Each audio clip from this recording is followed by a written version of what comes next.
Bonjour, bienvenue au culte prévu pour ce deuxième dimanche après la Trinité. Nous commençons avec l'introïde. Heureux ceux qui ont faim et soif de la justice, car ils seront rassasiés. Éternel, ta bonté s'élève jusqu'au ciel, ta fidélité atteint les nuages. Ta justice est aussi haute que les montagnes de Dieu. Tes jugements sont profonds comme l'océan.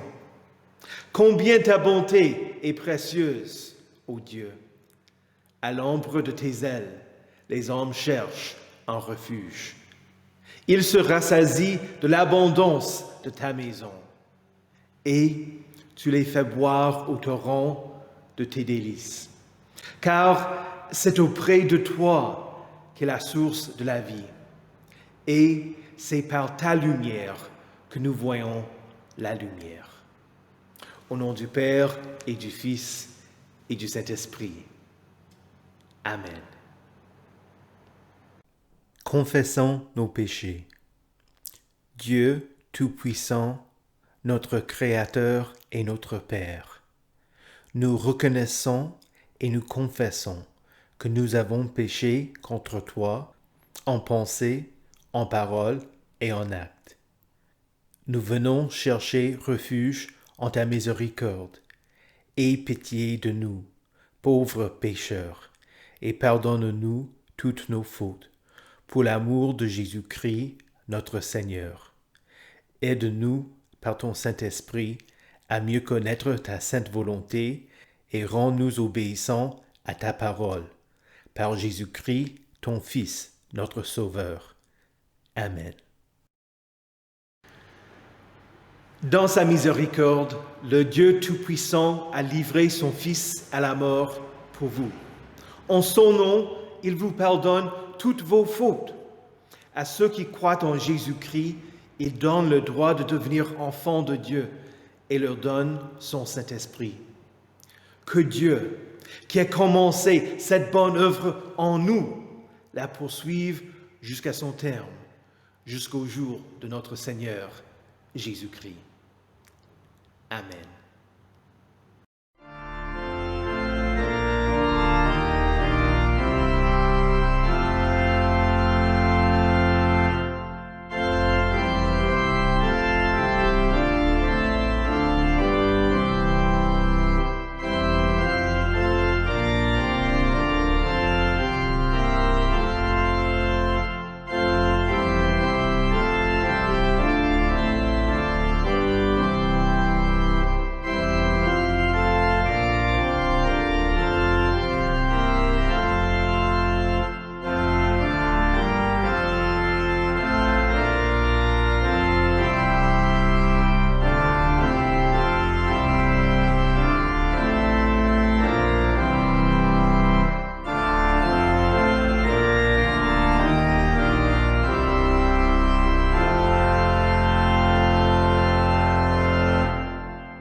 Prions le Seigneur. Ô Seigneur, qui ne manque jamais d'assister et de conduire ceux que tu élèves dans la fermeté de ta crainte et de ton amour. Garde-nous, nous t'en supplions, sous la protection de ta bonne providence, et fais que nous ayons constamment la crainte et l'amour de ton saint nom. Par Jésus-Christ, ton Fils, notre Seigneur, qui vit et règne avec toi et le Saint-Esprit, un seul Dieu, maintenant et pour les siècles des siècles. Amen. La lecture de l'Ancien Testament se trouve dans le prophète Osée, chapitre 6, les versets 1 à 6. Venez, retournons à l'Éternel. En effet, il a déchiré, mais il nous guérira. Il a frappé, mais il bandera nos plaies. Il nous rendra la vie dans 2 jours. Le 3e jour, il nous relèvera, et nous vivrons devant lui. Connaissons, cherchons à connaître l'Éternel. Sa venue est aussi certaine que celle de l'aurore. Il viendra pour nous comme la pluie, comme la dernière pluie qui arrose la terre. Que puis-je te faire, Éphraïm? Que puis-je te faire, Juda? Votre attachement est pareil à la nuée du matin, à la rosée qui se dissipe très vite. C'est pourquoi je les frapperai par les prophètes, je les tuerai par les paroles de ma bouche, et mes jugements éclateront comme la lumière. En effet, je prends plaisir à la bonté, et non au sacrifice, à la connaissance de Dieu, plus qu'aux holocaustes. Parole du Seigneur. Nous rendons grâce à Dieu. L'épître vient de la lettre de Saint Paul aux Romains, le chapitre 4, les versets 18 à 25. Espérant contre toute espérance, Abraham a cru et est ainsi devenu le père d'un grand nombre de nations, conformément à ce qui lui avait été dit. Telle sera ta descendance. Sans faiblir dans la foi, il n'a pas considéré que son corps était déjà usé, puisqu'elle avait près de 100 ans, ni que Sarah n'était plus en état d'avoir des enfants. Il n'a pas douté, par incrédulité, de la promesse de Dieu, mais il a été fortifié par la foi et il a rendu gloire à Dieu, car il avait la pleine conviction que ce que Dieu promet, il peut aussi l'accomplir. C'est pourquoi cela lui a été compté comme justice. Or, ce n'est pas pour lui seulement qu'il est écrit que la foi a été portée à son compte, mais c'est aussi pour nous. Elle sera portée à notre compte, puisque nous croyons en celui qui a ressuscité Jésus, notre Seigneur, lui qui a été donné à cause de nos fautes et qui est ressuscité à cause de notre justification. Parole du Seigneur. Nous rendons grâce à Dieu. L'Évangile pour ce deuxième dimanche après la Trinité vient de l'Évangile selon Matthieu, le chapitre 9, les versets 9 à 13. Jésus partit de là. En passant, il vit un homme assis au bureau des taxes et qui s'appelait Matthieu. Il lui dit, « Suis-moi. » Cet homme se leva et le suivit. Comme Jésus était à table dans la maison, beaucoup de collecteurs d'impôts et de pécheurs vinrent se mettre à table avec lui et avec ses disciples. Les pharisiens virent cela et dirent à ses disciples, « Pourquoi votre maître mange-t-il avec les collecteurs d'impôts et les pécheurs ?» Mais Jésus, qui avait entendu, leur dit, « Ce ne sont pas les bien portants qui ont besoin de médecins, mais les malades. Allez, apprendre ce que signifie « Je désire la bonté et non les sacrifices ». En effet, je ne suis pas venu appeler des justes, mais des pécheurs à changer d'attitude. Acclamons la parole de Dieu. Louange à toi, Seigneur Jésus. Confessons notre foi en Dieu le Père, le Fils et le Saint-Esprit. Je crois en Dieu, le Père Tout-Puissant, Créateur du ciel et de la terre. Je crois en Jésus-Christ, son Fils unique, notre Seigneur, qui a été conçu du Saint-Esprit et qui est né de la Vierge Marie. Il a souffert sous Ponce Pilate. Il a été crucifié. Il est mort. Il a été enseveli.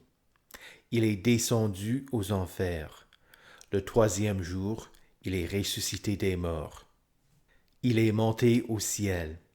Il siège à la droite de Dieu, le Père Tout-Puissant, et il viendra de là pour juger les vivants et les morts. Je crois au Saint-Esprit, la Sainte Église universelle, la communion des saints, la rémission des péchés, la résurrection de la chair et la vie éternelle. Amen.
Le texte pour notre prédication aujourd'hui vient de la lettre aux Romains, le chapitre 4, les versets 18 à 25. Prions. Ô Dieu qui donne la vie aux morts et qui appelle ce qui n'existe pas à l'existence, tu as appelé Abraham à croire et sa confiance lui a été comptée comme justice. Que nous croyons en tes promesses et être comptés comme justes par ton Fils Jésus-Christ, notre Seigneur, qui a été donné à cause de nos fautes et qui est ressuscité à cause de notre justification. Amen. Saint de Dieu, précieux et bien-aimé, que la grâce et la paix vous soient données de la part de Dieu, notre Père, et du Seigneur Jésus-Christ. Amen. Espérons contre toute espérance. C'était de la folie pour Abraham à croire en la promesse de Dieu.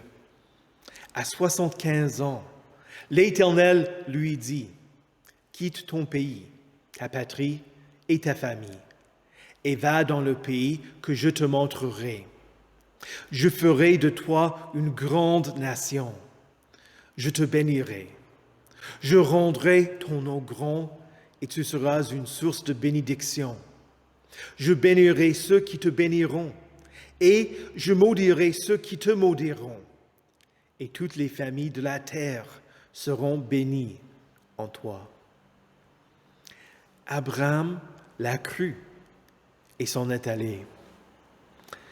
Après 12 ans, quand il n'a toujours pas eu d'enfant, il se plaignit auprès de Dieu que son neveu, Éléazar de Damas, allait recevoir son héritage.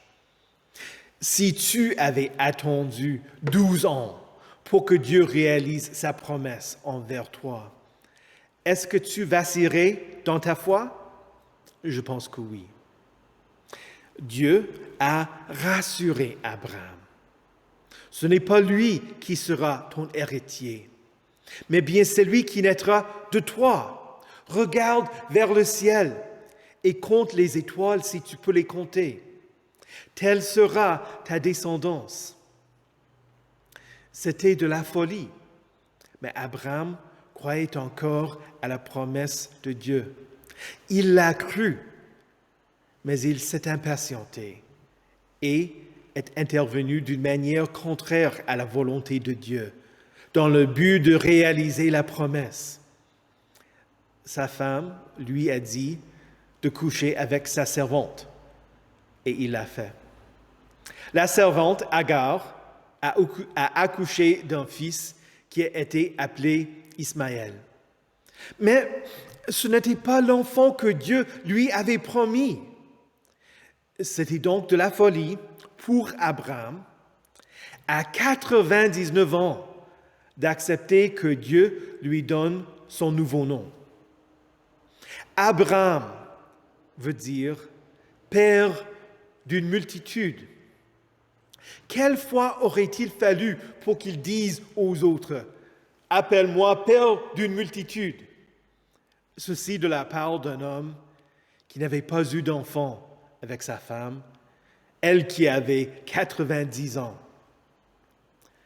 Par la foi, il n'a pas considéré que son corps était déjà usé, ni que Sarah n'était plus en état d'avoir des enfants.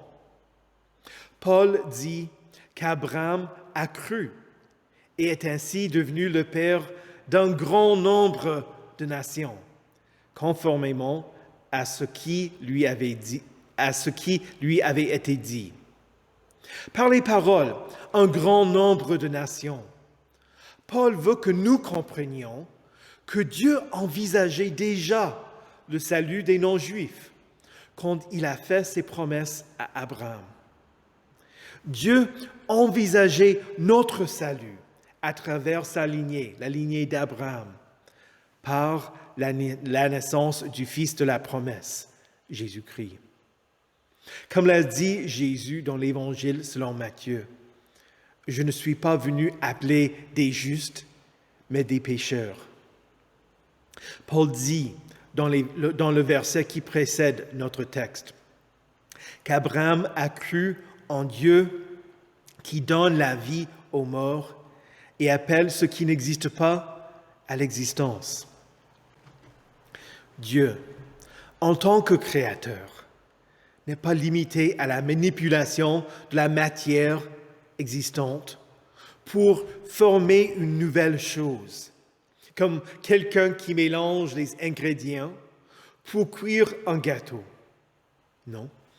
Dieu crée à partir de rien, ex nihilo, par sa parole puissante. Abraham a mis sa confiance dans le Créateur des cieux et de la terre, croyant que l'Éternel était fidèle et véritable et qu'il allait lui donner un fils. En tant qu'un rappel de cette promesse, Dieu a voulu qu'Abraham soit circoncis, et cela à 99 ans. Pourquoi? Parce que provenant de son organe de reproduction viendrait le fruit de la promesse. Ainsi, Abraham nous sert d'exemple d'un homme de foi. Il n'était pas un homme parfait, il n'était pas toujours obéissant. Il a douté, il a commis des péchés. Mais en dépit de tout cela, Abraham a grandi dans sa foi. Il a grandi dans sa foi en attendant la réalisation de la promesse, tandis qu'il désirait vivement le don qui lui avait été promis. Quand il a eu des doutes, Dieu est venu à lui et a répété sa promesse pour le fortifier dans sa foi. Abraham a grandi dans sa foi quand il a essayé de prendre en main lui-même la réalisation de la promesse et a ensuite été corrigé d'avoir couché avec Agar. Pendant tout ce temps, Abraham a mis sa confiance en Dieu qui tient ses promesses, qui donne la vie aux morts et appelle ce qui n'existe pas à l'existence, qui accomplit ce qu'il promet et qui a ressuscité Jésus, notre Seigneur. Il y a un grand réconfort pour toi quand tu considères la fidélité de Dieu envers Abraham. Tu n'es ni parfait, ni obéissant, ni sans péché. Tu as des doutes. Tu as des temps où tu t'impatientes et tu as besoin d'être corrigé. Quand ta foi vacille, il te faut entendre que Dieu a gardé ses promesses aux autres et il te faut réentendre les promesses de Dieu pour toi. Philippe Mélenchon a écrit « L'Évangile promet la paix et la vie. Pourtant, nous sommes accablés par toutes sortes d'afflictions. Dans la mort, la vie n'est pas visible.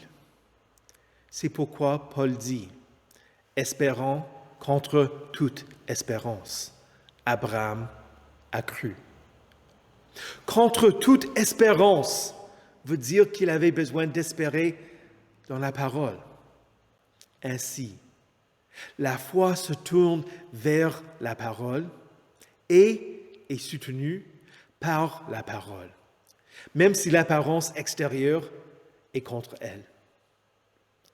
Abraham espérait contre toute espérance. C'est en cela que consiste la foi chrétienne.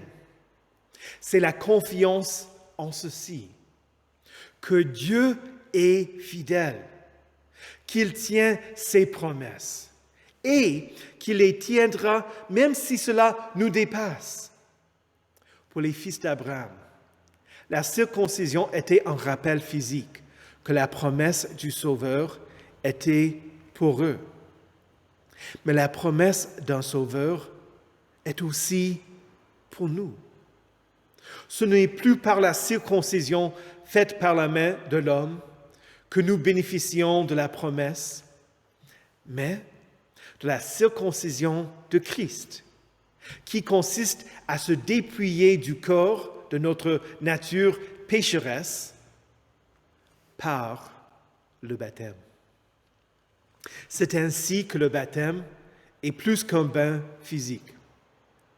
Bien que de ne voir que quelques gouttes d'eau, le baptême est un bain vivant, parce que l'eau est comprise dans le commandement de Dieu et unie à sa parole.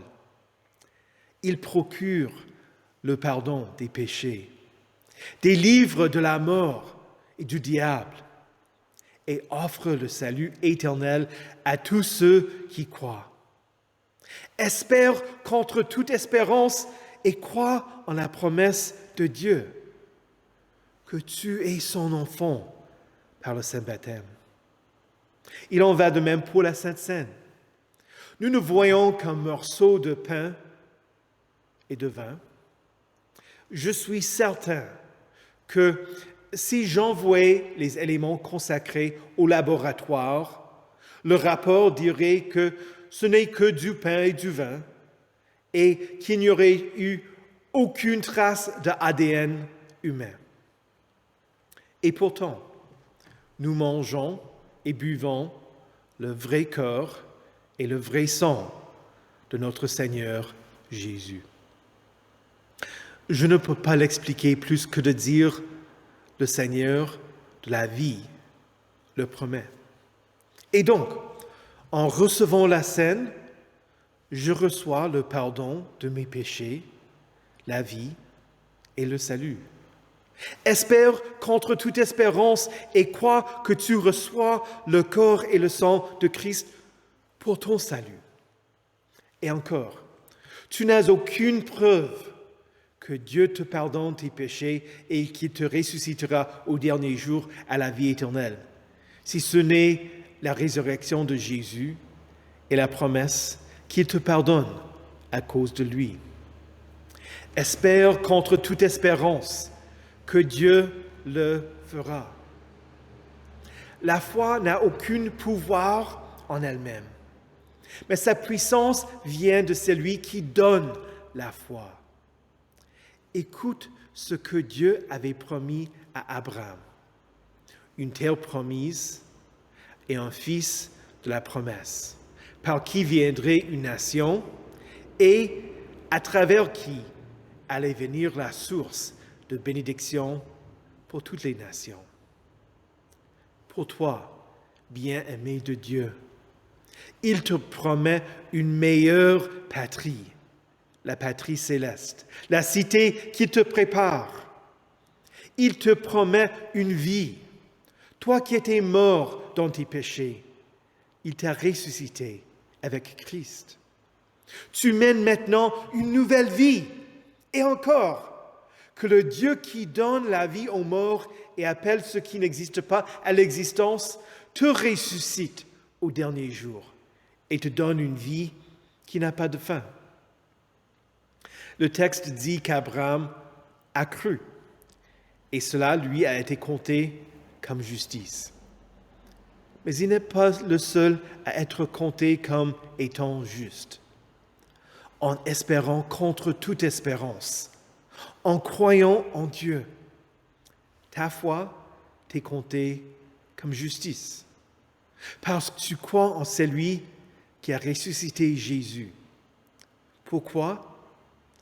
Parce que Jésus a été donné à cause de tes fautes. Et il est ressuscité à cause de ta justification. Dieu est juste, tout en déclarant juste celui qui a la foi en Jésus.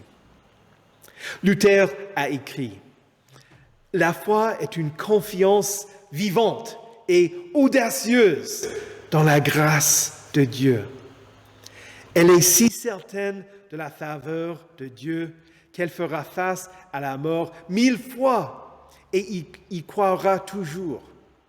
Une telle confiance et une telle connaissance de la grâce de Dieu te rendent heureux, joyeux et confiant en relation avec Dieu et avec toute créature.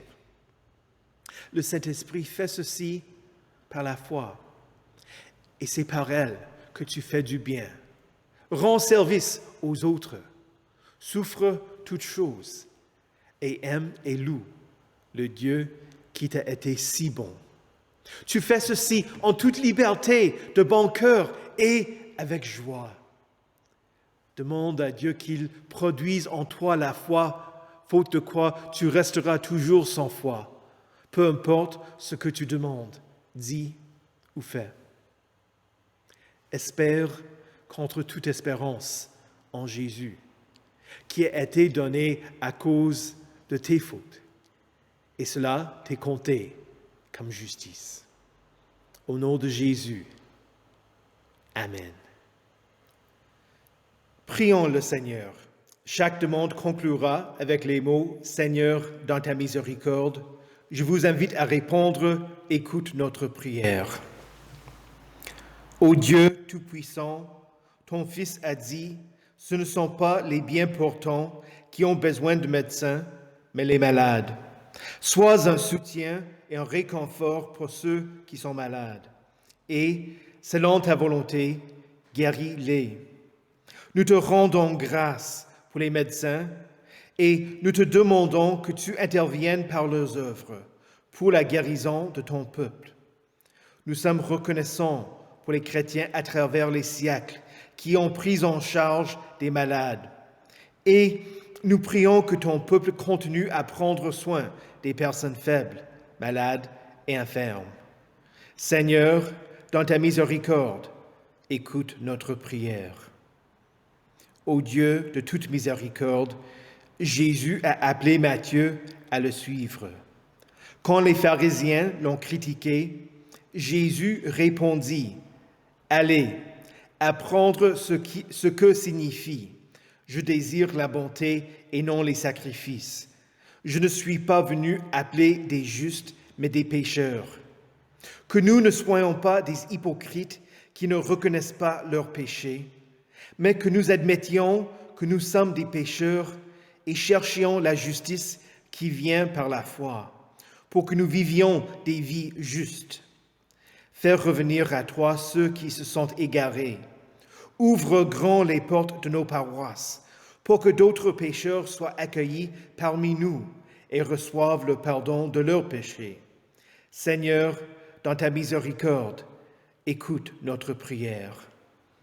Ô Éternel, tu prends plaisir à la connaissance de Dieu plus qu'aux holocaustes. Bénis l'enseignement de ta parole, pour que ceux qui te connaissent soient en mesure d'approfondir ta sainte parole. Bénis les jeunes de nos églises qui sont catéchisés. En particulier, nous prions pour les 3 jeunes qui confessent aujourd'hui à Schellersdorf leur foi en toi. Que ce jour soit une occasion de joie et un encouragement dans la foi pour les membres de leur famille. Seigneur, dans ta miséricorde, écoute notre prière. Ô Dieu qui donne la foi, augmente notre foi, pour que l'espérance et l'amour augmentent aussi. Que les épreuves produisent une espérance qui ne trompe pas, et que notre foi agisse à travers l'amour. Rends-nous la joie de ton salut, et qu'un esprit de bonne volonté nous soutienne. Seigneur, dans ta miséricorde, écoute notre prière. Ô Père céleste, tout bienfait et tout don parfait descend de toi, en qui il n'y a ni changement ni ombre d'une variation. Nous te rendons grâce pour nos pères, par qui tu nous as donné la vie. Tu as fait d'Abraham le père d'un grand nombre de nations. Sois avec ceux qui, comme Abraham, souhaitent avoir des enfants et qui n'en ont pas. Bénis ceux qui sont pères pour qu'ils élèvent leurs enfants en leur donnant une éducation et des avertissements qui viennent du Seigneur. Seigneur, dans ta miséricorde, écoute notre prière. Et maintenant, résumons toutes nos intercessions et toutes nos actions de grâce avec les paroles que le Christ nous a enseignées.